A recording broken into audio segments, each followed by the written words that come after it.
I'll start this video with a slightly different twist. Let me tell you about trends. How this world works with trends. I'm not exactly sure why this thing comes into force because mostly because there is demand. People want to try, people want to see, people want to have that thing, but does that do good to the market? Does that do good to their expectations? Yes, there are cult followings for things, but do they make universal appeal? Kind of. Everyone wants one, but do they fare that well to that huge expectations?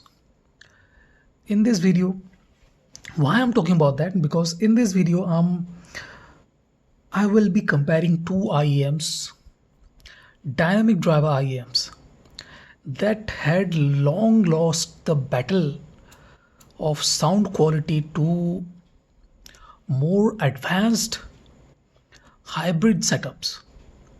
Hybrids came into force because dynamic drivers were not very capable. They were losing the battle because hybrids were doing what a single dynamic driver was unable to do. Then what happened? Some brands came in with different dynamic driver approaches. We have seen Audio Technica push and pull technology, the CKR series, and those are popular IEMs too. They were popular IEMs. Those who like dynamic driver IEMs like them, but see what happened. They perished. They they vanished from the market. They were unable to sustain in this ever evolving market. Initially, there was only one kind of driver, one kind of driver, and that was dynamic driver. Nothing was near it. Then the balanced armatures came into the force. Sony made it a global phenomenon with the XPA series. The XPA series was fabulous. They made BA drivers mainstream, and then came in the hybrids, the mighty hybrids that were supposed to take the world by storm, but then they disappointed too. Then the all BA evolution came, and now the audiophile market has gone back into single dynamic driver drive. I'll call it drive because it's a drive, isn't it? When one brand comes up with a good good thing, most of the brands follow it. It all, I think, started with a few brands. Now everyone is trying to put out a every good brand, every renowned brand is trying to put out a single dynamic driver mid range, $500 to $1,000 range, priced in $500 to $1,000 range. A single dynamic driver IM, Shozi Black Hole, priced at exactly $800. Let me show you this IEM. This is a very interesting IEM. This one has, the name suggests, black hole and stuff. You guys can literally see the drivers. Yeah, in this hole, just see the wires. Let me use my mobile phone, shine a light on it. Let me show you guys the inner drivers. You guys can see the wires. Basically the driver is exposed. This is a open back if in open back IEM, this is, if there is a open back IEM that one can say is a true open back IEM, this is a open back IEM. This is a fucking open back IEM. This one does not shield the driver aptly. I'm not sure if there is some oleophobic coating or some coating that saves it from moisture or stuff, but just look at this IEM. This is practically open back. There is nothing stopping this IEM. No isolation whatsoever. When I put it inside my ear, I feel, yeah, I can hear everything from the outside. Basically, it does not have that kind of seal that we feel with most the in-ear monitors. This is in-ear and monitor like, all right, but isolation is missing big time. If you are someone who like to have a good isolation, oh, never think about the black hole. Shozy black hole, it costs $800 in rupees. It will convert into around 60,000, I believe. And this is not a cheap IM. And oh, it's a beautiful looking IM, no doubts about that. It's a beautiful, beautiful looking metal body, open back, exceptional sounding IM. But if you are someone who likes some isolation, don't you dare to think about this. No point, no point whatsoever. Black hole. Can we read it on the metal? Yeah, black hole, black hole. So these are not unmindful holes in here. They say there is some theory to the madness. Just search the internet or go into their website and see that. I'm not going to explain about that. I'm not here to explain you technology, how they work, what they do there. Yeah, I'm an electrical engineer, but does not matter. What matters is the output. The main output that we get with this is the matter. And the slightly newer entrant into this is the Zen. There is some theory that this is a open back IM too. They want to portray it as an open back IM because of this tiny vent, but this is isolation. This is not exactly a open back IM, but yeah, it sounds good, very good. The single 13.5 mm dynamic driver is very capable. Some magnesium alloy in there. It is a very decent sounding IM. I'm really liking this Zen too, but there are some things that are less intriguing about these IMs. Let's start with bass. Or should we start with the cables? Yeah, let's start with the cables. Why start with the sound quality when we have some other stuff to look at? Now, this is a very interesting cable. There is nothing wrong with it. This is a SPC cable. As far as I know, a very good quality cable, very lightweight. Lids cable too, and lightweight. This is a lightweight cable. I'll have to go down in ISO, or should I? Yeah, I think this is more visible. The golden accent is very good looking here. It looks a very, very decent, and slightly more supple than the Zen cable. DOW03 is slightly more stiff. It feels good, no doubt about that. The Zen cable is very good too, but it's slightly on the heavier side. This is lighter, and one can opt for various plugs. This is a 4.4 mm Pentacon, and yeah, I opted for because I have the micro sig. I've been using it with the M3X2, and it is a very good sounding cable too. There is no complaints about the cable. I have no complaints about this at all. But can I complain about the DOW02? This has, sorry, not 02, the 03. This is a stiffer cable. This is a very stiff kind of cable. 8 core cables, everything is fine. I love this switch plug, but this is a stiff cable, man. This is, you can see that this is not exactly supple. That does not have the suppleness. You guys can see, yeah, you guys can see this is not exactly a very supple cable. It retains some memory, and that's slightly robs it of some premiumness. I'm not saying there is a bad thing or good thing. Then obviously not a good thing. It's a slightly bothering thing, but nevertheless, I would have liked it a bit more supple. Yes, yes, that this switch plug makes it invincible, very versatile and stuff. But still, then it could have been better. Now, uh, it's been 10 minutes. We haven't talked anything about the sound quality, but yeah, I was giving you guys some insight and stuff about these things. I've been in the in this thing for the last 11, 12 years since 2008, and I've observed a lot, and I was trying to give you guys back something.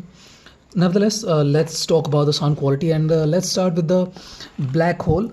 It has a weak point, no doubt about it. This is a dynamic driver IEM, but the weak point is its bass. It's an open back, and it cannot retain a lot of bass volume. It is it is clearly not tuned to deliver a lot of bass volume. The volume is lacking.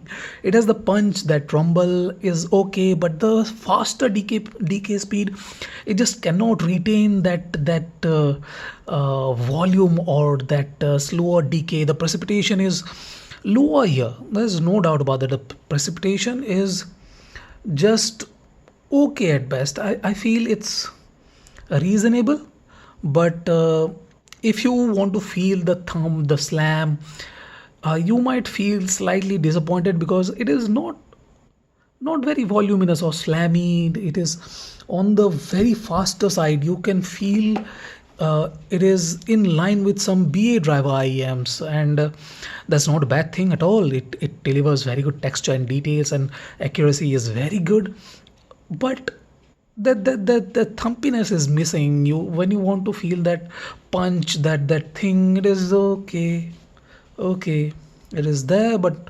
not wholesomely. Now moving on to the Zen has very good amount of bass. There's no doubt about that. Even though they might want to portray this as a open back IEM and stuff, but this one has very good slam, very good, very good. Sub bass is very good. I like the slam. I like the punch. It is not very voluminous. It is kind of voluminous, but it is controlled. The decay is very good, and it really genuinely feels like a dynamic driver slam, and I like that. It is enjoyable. The slam is very good. The softness is there, the rumble is there, very good texture. You feel the layers of the bass, and yeah, it's a fun sounding, and I am enjoyable. What is a dynamic driver without bass? And this one does not lack bass. The body is there, everything is good. Mid bass is slightly more voluminous than the sub bass, but sub bass rumble and stuff is very good. It has good feel too. That rumble gives you that feel, the rumbly feel. I like that. I like that feel. And there on there when we go past the base region, there is no stopping black hole. It just simply is more transparent, more attacking. It has more bite, more details, more micro details, more definition at both the ends, end of the note, end of the instrument, at the base of the instrument, and at the finishing of the instrument. It has much better definition at both the points, and is just simply is a supreme IM when it comes to details, technicality, and everything else. Let it be stage details, technicality, contrast, the crash, and everything, every technical thing, just prat, precision, rhythm, and timing, and bullshit, and every shit. This is just a supreme IM over the Zen is a smoother sounding IM. This is more attacking IM, more layered, more separated. Very good, exceptional transparency, exceptional definition. And it is difficult for me to see this kind of transparency and definition at $1,000. but this is priced lower at $800, mostly because they do not want to alienate the Polar 39. Nevertheless, let's talk about the Zen. Where do the Zen stands? It does not have that kind of attack, that kind of bite, but it's a more fun sounding IEM, a bit lush, a bit smoother, slightly less attacking, very good texture, organic. It's a organic and involving IM, emotional IM. It sounds very good. I really love this IM because of that involving feeling. You feel involved in the music. You feel that you have that feel of it. You feel submerged. You feel you are you are part of the music. You are not analyzing it, you are enjoying it, and it's a very comfortable IM too. It's not a big one. Let's compare the sizes. Why I had not thought about that.